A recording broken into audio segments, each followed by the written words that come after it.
ध्येय साधना अमर रहे, ध्येय साधना अमर रहे।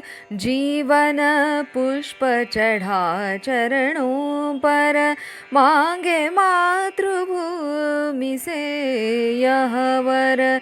तेरा वैभव अमर रहे माँ, अमर रहे माँ।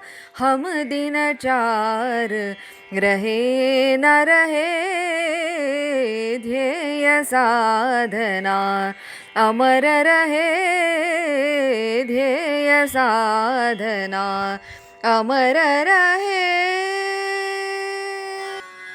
मैं भारत बोल रहा हूँ। आज़ादी के अमृत महोत्सव का जश्न मन रहा है, लेकिन मेरे नेत्र सजल होते हैं उन अज्ञात वीरांगनाओं के लिए जिनके त्याग और बलिदान के सुनहरे अक्षरों से इस पवित्र पुण्य भूमि की स्वतंत्रता की गाथा लिखी गई। धर्म, जाति, पंथ, सारे मतभेदों को भुलाकर आक्रांताओं से जूझने वाली मेरी इन जहांबाज कन्याओं के बुद्धि, साहस एवं शौर्य पर मुझे नाज है। विदेशी आक्रांताओं के साम्राज्य जड़ों से हिलाने वाली रानी दुर्गावती, चित्तूर की चेन्नम्मा, खूब लड़ी मर्दानी वाली वह तो झांसी वाली रानी थी। झलक उठी झलकारी एक झमेली थी। 1857 में रानी की वो सहेली थी। अवध की बेगम हजरत महल, मैडम कामा, अरुण आसफ अली कुछ हद तक लोगों को ज्ञात हैं, किंतु अज्ञात वीरांगनाएं भी अगणित हैं। 1555 में जब पुर्तगालियों का साम्राज्य चरम पर था, तब राष्ट्र सर्वोपरि मानकर पुर्तगालियों का साथ देने वाले अपने पति का भी विवाह बंधन तोड़कर 4 दशकों तक अपने तुलुनाडु प्रदेश को सुरक्षित रखने वाली जिगरबाज रानी अबक्का, अग्नि बाणों का शत्रु पर वर्षाव कर जिसने एक नया इतिहास रचा। शत्रु भी हैरान था, बाण आ कहां से आए। रानी अबक्का के शौर्य गाथा ने तो यूरोप खंड में भी आतंक मचाया। ब्रिटिश साम्राज्यवादियों ने जब भेद नीति अपनाकर 1772 में शिवगंगा पर आक्रमण किया और रानी वेलु नाचियार के पति को मार डाला, तब प्रतिशोध की आग रानी के हृदय में धधक रही थी। दंडेगुल के घने जंगलों में रहकर इस महान साम्राज्ञी ने महिलाओं के सेना को प्रशिक्षण देना प्रारंभ किया। अत्याधुनिक हथियार तो अंग्रेजों के पास थे, मगर मेरी इस लाड़ो के पास उसका भी तोड़ था। विजयदशमी के दिन जब राजराजेश्वरी का मंदिर महिलाओं के लिए खुला था, तब अपने सेनापति कोयले को इतिहास में प्रथम आत्मघात के हमले के लिए रानी ने प्रवृत्त किया।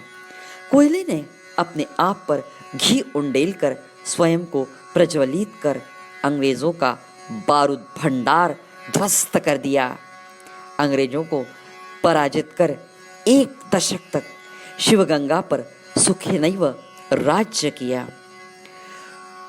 ठुमरी की रियाज और तबले के तान पर घुंघरू थिरकाने वाली मेरी अजीज उन्नसा अपने हुस्न के बल पर अंग्रेजों के मंसूबों को उगलवाकर तात्या टोपे तक पहुंचाए। होली के पर्व पर फिरंगियों को निमंत्रित किया। कोठे पर पहले से ही मौजूद बागियों ने आक्रमण की योजना बनाई। बस फिर क्या था, कानपुर की गलियां अंग्रेजों के खून से लाली लाल हो गई।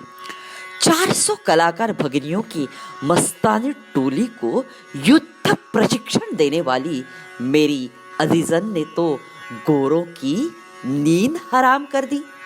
28 जून 1857 में उन्हें कानपुर में पराजय की धूल चखनी पड़ी।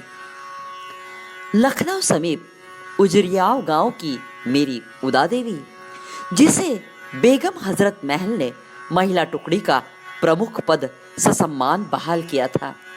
चनाड़ के युद्ध में उदा देवी के पति को वीर गति प्राप्त हुई। तब फिरंगियों को नेस्त नाबूद करने की उदा देवी ने शपथ ली। लखनऊ के सिकंदर बाग पर जब आक्रमण हुआ, तब घने चौड़े पीपल पेड़ के नीचे पानी के घड़े भरकर रख दिए ताकि शत्रु पानी पीने अवश्य आए। मर्दाना वेश धारण कर युद्ध साहित्य लेकर पीपल पेड़ पर उदा देवी चढ़ गई। अपने अभूतपूर्व युद्ध कौशल से 36 अंग्रेजों को मारने का साहस मेरी इस लाडली ने कर दिखाया। स्वामी विवेकानंद जी का ज्वलंत राष्ट्र प्रेम आत्मसात करने वाली सिस्टर निवेदिता, जिसने अनेक क्रांतिकारियों को प्रेरणा दी, भारतीय क्रांतिकारियों को विदेशी क्रांतिकारियों के अद्यावत बम बनाने के तकनीक से अवगत कराया। अखंड भारत भ्रमण कर भारतवासियों में जिसने देशात्म बोध जागृत किया, देशभक्ति की घुटी पीकर सुभाष बाबू के ध्येय से एक रूप होने वाली नीरा आर्य, जिसने नेताजी की हत्या करने में प्रयासरत रहने वाले अपने पति की ही हत्या कर दी। आजाद हिंद सेना की पहली जासूस, अंडमान की जेल में जंबूर जैसे औजार से जिसका स्तन काट दिया गया, अत्यंत दर्दनाक यातनाएं सहन करने के बावजूद स्वाधीनता के बाद हैदराबाद में फूल बेचकर गरीब, निराश्रित, असहाय वृद्धा के रूप में जिसने मौत को आलिंगन दिया, फिर भी किसी सहूलियत की मांग नहीं की।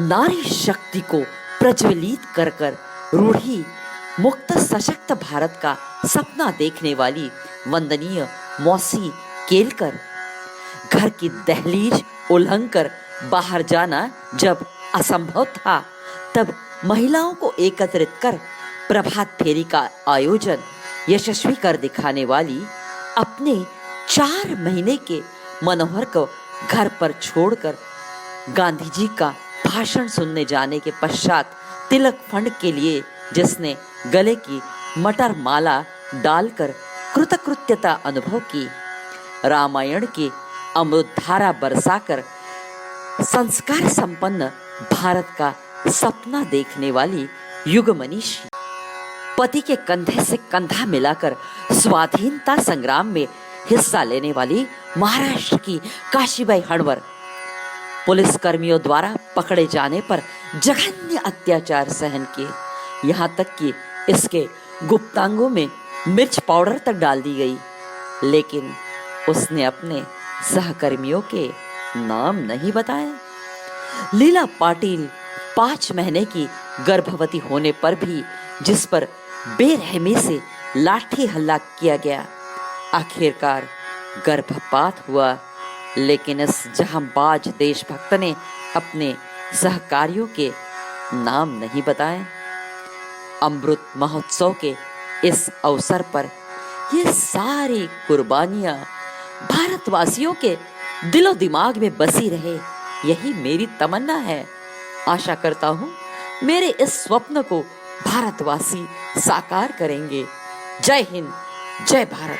जीवन का बस ध्येय समर्पण, जीवन का बस ध्येय समर्पण, तन मन का एक केंद्र बिंदु हो, माता के पावन चरणों में हम सबकी साधना अटल हो।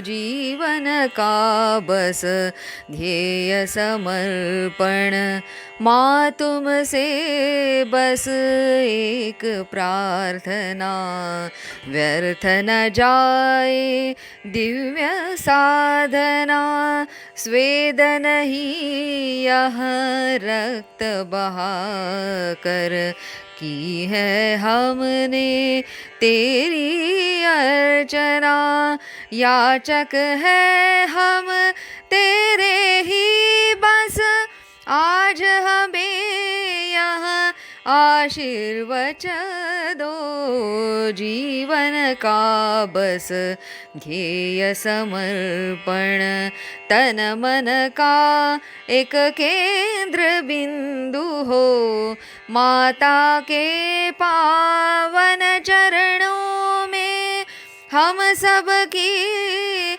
साधना अटल हो। जीवन का बस ध्येय समर्पण, जीवन का बस ध्येय समर्पण।